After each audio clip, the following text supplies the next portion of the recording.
O sexto grande axioma da mobilidade: evite lançar raízes. Tolhem seus movimentos.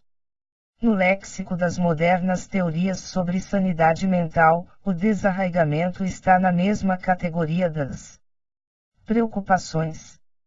Ambos são considerados maus para você. Sob muitos aspectos, claro que é bom ter raízes. Você tem a sensação de pertencer a algum lugar conhecido. Entre velhos amigos e bons vizinhos, dá até um certo calorzinho no coração. Os opostos dessa confortável situação, desarraigamento, sensação de bala perdida, alienação, parecem, por comparação, frios e desconfortáveis. É por isto, com certeza, que a maioria dos psicanalistas acha que devemos ter raízes. Mas vamos olhar esse negócio de raízes com cuidado. Se deixar que se intrometa na sua vida financeira, pode lhe custar mais caro do que imagina. Quanto mais procurar aquela sensação de estar cercado pelo antigo, pelo conhecido e confortável, menor será o seu sucesso como especulador. O axioma não tem só a ver com mobilidade geográfica, ou falta dela, a visão romântica do arraigamento. Para muita gente da classe média, especialmente para quem está tentando faturar no mercado imobiliário, isto é parte do negócio. Mas só uma parte. Acima de qualquer outra coisa, o axioma se refere a um estado mental. Uma visão das coisas, um método de organizar a sua vida. A mensagem, aqui, se divide em duas, cada uma coberta por um axioma menor. Nono axioma menor. Numa operação que não deu certo, não se deixe apanhar por sentimentos como lealdade ou saudade. Vamos, primeiro, dar uma espiada no mercado imobiliário. Janice Shattuck, corretora em Nova Jersey, conta uma triste história de oportunidade perdida por causa de raízes. No começo da meia-idade, o casal vivera durante 2 décadas na mesma casa. A hipoteca de 20 anos estava quitada, e o valor da casa, agora, era deles até o último tostão, livre e desimpedido. Esse capital era o que tinham de maior valor, como acontece com muita gente nos níveis médio de renda. Com os filhos criados e J.A. tocando suas próprias vidas, as despesas menores, o casal se achava em condições de pôr esse capital a trabalhar em alguma especulação. Com sorte, poderiam chegar ricos à velhice. Amiga do casal, Janice Shattuck disse-lhes que talvez fosse uma boa ideia vender a casa. A rua deles começava a dar sinais de decadência. Por esta ou aquela razão, vários imóveis mostravam-se mal conservados. 2 dos proprietários da rua não residiam em suas casas, alugavam-nas para repúblicas de estudantes de uma universidade próxima, o que, convenhamos, não chega a ser nenhuma garantia de manutenção do imóvel. A rua começava a exibir um ar decadente e cansado.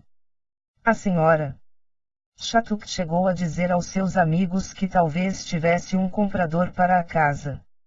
Um dos proprietários locadores vinha pensando em ampliar o seu império, e andava de olho na propriedade do casal. Havia muito tempo. Era uma construção grande, com vários quartos, facilmente adaptável para uma república de estudantes. A corretora acreditava que faria uma boa oferta. Fez força para que os amigos aceitassem enquanto era tempo. O casal, porém, não conseguia decidir-se a vender. Suas raízes eram ali, explicavam. Ali haviam criado a família. O velho casarão guardava muitas recordações. Não conseguiam se acostumar com a ideia de um bando de estudantes morando nele. Além disso, alguns dos vizinhos mais antigos faziam pressão para que não Vende sem permitir que mais uma casa fosse transformada em república, ir embora e deixar todos os problemas com os que ficassem parecia desleal, uma coisa de maus vizinhos, que nunca haviam sido. Assim, os amigos da senhora Shattuck acabaram ficando. O bairro continuou a declinar. Outras casas foram vendidas a gente menos cuidadosa, inclusive casas de pessoas que antes faziam discursos sobre lealdade. Finalmente, os amigos da senhora Shattuck resolveram colocar a casa à venda. Até hoje não encontraram comprador. Quando encontrarem, o preço será drasticamente inferior ao que teriam obtido quando ela quis que vendessem. Quanto mais tiverem de esperar, menos conseguirão pelo imóvel. Há momentos em que se tem de escolher entre raízes e dinheiro. Se o seu objetivo é ganhar dinheiro, provável razão pela qual analisa especulações, é erro deixar-se prender demais a coisas materiais nas quais seu capital esteja investido. Prenda-se a pessoas, mas não a casas nem a bairros. Tampouco a empresas. Nunca se sabe quando é a hora de pular fora de uma posição em ações. Mas não serão raízes que haverão de impedi-lo.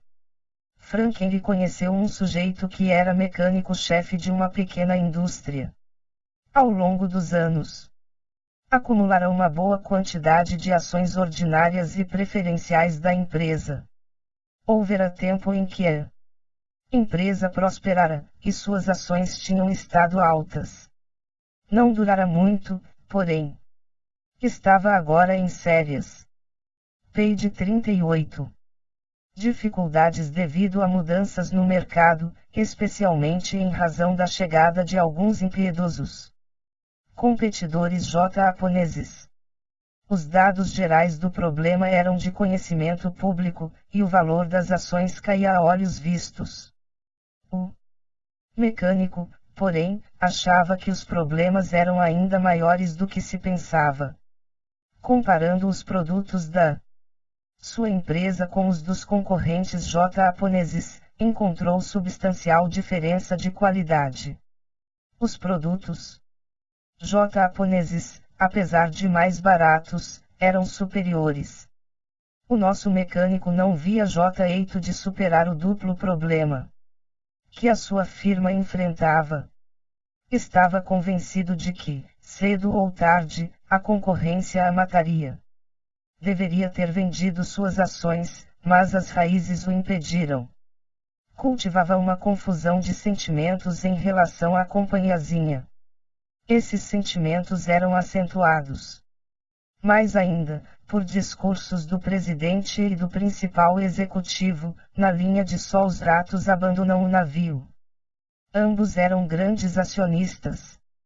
O presidente, otimista incurável, proclamava alto e bom som que continuava comprando ações para a sua carteira pessoal.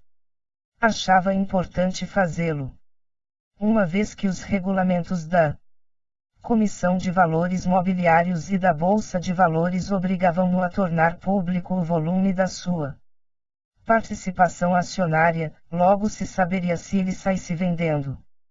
Teria sido má publicidade. Na cabeça dele, seria capaz de gerar publicidade a favor fazendo exatamente o oposto. Ao comprar mais ações, achava, demonstrava sua confiança na viabilidade e no futuro da empresa. Demonstrava lealdade. O nosso mecânico duvidava que o gesto do presidente exercesse qualquer efeito significativo. Numa descida permanente, os preços das ações ordinárias e preferenciais iam passando uns pelos outros, aos saltos.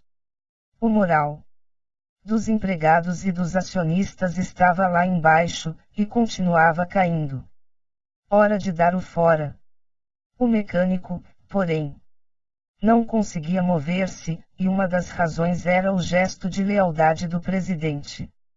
Se um investidor é vendedor líquido de um papel, e outro é comprador líquido, um está, realmente, comprando do outro. As transações, naturalmente, são realizadas através de corretoras, de especialistas no pregão, o efeito de colocar comprador diante de vendedor, porém, é como se fosse uma transação na qual os dois se encontrassem cara a cara. O mecânico, portanto, tinha a desconfortável sensação de que, se colocasse suas ações à venda, elas seriam adquiridas pelo seu presidente. O mecânico acabaria totalmente vendido, enquanto o presidente seguraria uma gorda carteira de ações que poderiam, breve, não valer nada. De algum modo, não parecia direito. E foi assim que o nosso mecânico segurou os seus papéis. Com o tempo, ele e o presidente acabaram com carteiras que não valiam nada. Muitos anos depois, Franklin envolveu-se num negócio completamente diferente, que o colocou brevemente em contato com o ex-presidente, agora proprietário de uma próspera cadeia de lojas. Parecia rico e contente. Contava vantagens sobre alguns sucessos recentes no mercado. Ganhará algum dinheiro vendendo a descoberto, num mercado em queda. Era óbvio que conhecia as técnicas de vender a descoberto, tipo de negócio no qual você vende um papel antes de possuí-lo, na esperança de que o preço cairá. Se realmente cair, você completa a operação adquirindo a ação por menos dinheiro do que recebeu antecipadamente. Enquanto o ex-presidente falava a respeito, um pensamentozinho maldoso começou a germinar na cabeça de Frank Henry. Será que o homem havia sido, realmente, otimista a respeito da sua empresa, como dava a entender? Talvez, pensou Frank Henry, ele mantivesse contas em duas corretoras, como é o caso de muitos grandes investidores, uma publicamente conhecida, a outra secreta. Enquanto, através da primeira, às claras e orgulhosamente, ele comprava o papel, através da segunda ia vendendo a descoberto. Bem, foi só um pensamento. 10º axioma menor. Jamais hesite em sair de um negócio se algo mais atraente aparecer à sua frente. Em detrimento do seu objetivo principal, que é ganhar dinheiro, existem várias maneiras de deitar raízes em alguma forma de especulação. Uma das mais frequentes, que se insinua e pega as pessoas de surpresa, é embarcar numa situação na qual você não tem certeza se está ali numa especulação ou por hobby. Digamos que você tenha uma coleção de moedas raras, ou de selos, ou que a sua sala de visitas transformou-se em um museu de arte. Você já alcançou a meta pré-estabelecida, que era dobrar o seu capital, mas agora não consegue passar as coisas adiante, como seria sua obrigação. Apegou-se demais, talvez alguém metido a artista o tenha convencido de que não é correto especular com arte visando lucro. E lá está a coleção trancada em casa, o seu valor de capital atado. Enquanto isso, aparecerão algumas ótimas especulações nas quais faria bom uso do seu capital. Está com palpite na prata, talvez, ou surgiu uma oportunidade de especular em imóveis na área onde você mora, e parece uma boa ideia.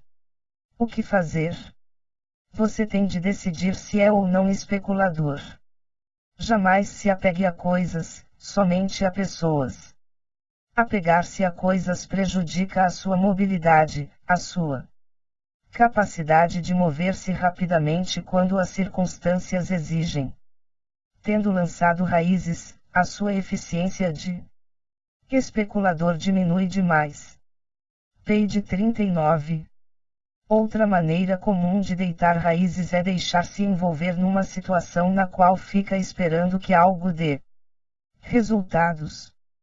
Isto é capaz de ser ainda mais frequente do que o dilema especulação/hobby. É possível ficar preso em jogos de espera durante anos, enquanto dezenas de outras oportunidades especulativas ficam passando cruelmente ao alcance dos seus dedos, impotentes para agarrá-las. Digamos que tenha comprado $10.000 de ações da Ulala Eletrônica. O seu objetivo é liquidar a posição quando os 10.000 virarem 15.000. Mas o papel acaba se revelando uma droga. Não sobe nem desce. Feito um vira-lata, ano após ano lá está ele, sentado, imóvel, a língua de fora. Enquanto isso, a Oba-Oba Computadores atrai a sua atenção. Informações quentes levam-no a crer que, no próximo ano, será mais provável faturar com este papel que com a Ulala. Se tivesse capital, compraria um monte de Oba-Oba, mas não dispõe de um único níquel livre. Está tudo preso em Ulala. O que faz você? A reação normal é continuar plantando na Ulala. Não dá para vender agora. Tenho de esperar o meu ganho, pensa. Mas pense mais um pouco. Se tem boas razões para crer que o ganho com a Oba-Oba é possível e mais rápido, por que não trocar de posição? Não importa no que estiver investindo, será sempre o mesmo dinheiro. Se conseguir chegar aos 15.000 com Oba-Oba em vez de com Ulala, a festa será a mesma. Jamais deite raízes num investimento acreditando que ele lhe deve alguma coisa ou, o que é igualmente ruim, que você lhe deve um pouco mais de prazo para que ele demonstre do que é capaz. Se não estiver indo a parte alguma e algo melhor passar, troque de trem. Trocar, em vez de ficar, só lhe custará a corretagem. Se o valor de capital do investimento original tiver mudado no tempo que durou a transação, ao vendê-lo você pode ficar devendo algum imposto sobre ganho de capital, ou, ao contrário, declarar uma perda de capital. Porém, como estamos falando de um investimento que não andou em nenhuma direção, provavelmente esta é uma consideração de menor importância. Naturalmente, pode acontecer de você vir a se arrepender, quadro que estudamos em outros axiomas. Ao trocar o Lala por Oba-Oba, experimentará uma grande variedade de emoções desagradáveis se o Lala, aquele velho vira-lata cansado, de repente acordar e disparar ladeira acima. Pode acontecer, é claro. Mas a possibilidade de arrependimento também existe se não trocar. Enquanto lá está você, pacientemente segurando o Lala, Oba-Oba dá um pulo, exatamente como desconfiava que daria. Você se morderá de raiva por ter ficado no investimento original. Já que, faça o que fizer, a possibilidade de arrependimento é a mesma, o melhor é deixar isto fora dos seus cálculos. As duas hipóteses são autocanceláveis. A decisão de ficar ou trocar deverá basear-se unicamente no seguinte: qual especulação, no seu modo de ver, parece oferecer melhores perspectivas de lucro rápido? Esta é a pergunta que deverá fazer a si próprio quando estiver segurando um papel e sentir-se atraído por outro. Não deite raízes, seja pelo dilema especulação/hobby, ou por estar esperando o seu ganho, ou, e este é um problema igualmente grande, para muitos, pelo medo de abandonar algo conhecido em troca de algo novo e que desconhece. Determine onde parecem estar suas melhores chances, e corra atrás. Estratégia especulativa. O sexto grande axioma manda preservar a mobilidade. Adverte para as muitas coisas que podem arraigá-lo, em detrimento da sua carreira de especulador, sentimentos como lealdade, grilos como o desejo de ficar marcando passo, pronto para pular fora se aparecer algum problema, ou agarrar rapidamente, caso surja alguma Oportunidade. Isto não significa que deve ficar pulando de uma especulação para outra, como bolinha de ping-pong. Seus movimentos devem ser feitos somente depois de cuidadosa avaliação dos prós e contras, nenhum passo deverá ser dado por motivos triviais. Quando uma transação JA tiver esgotado totalmente suas possibilidades, ou quando aparecer algo obviamente mais promissor, corte as suas raízes e vá em frente. Atenção, não permita que as raízes engrossem demais. Ficam difíceis de cortar.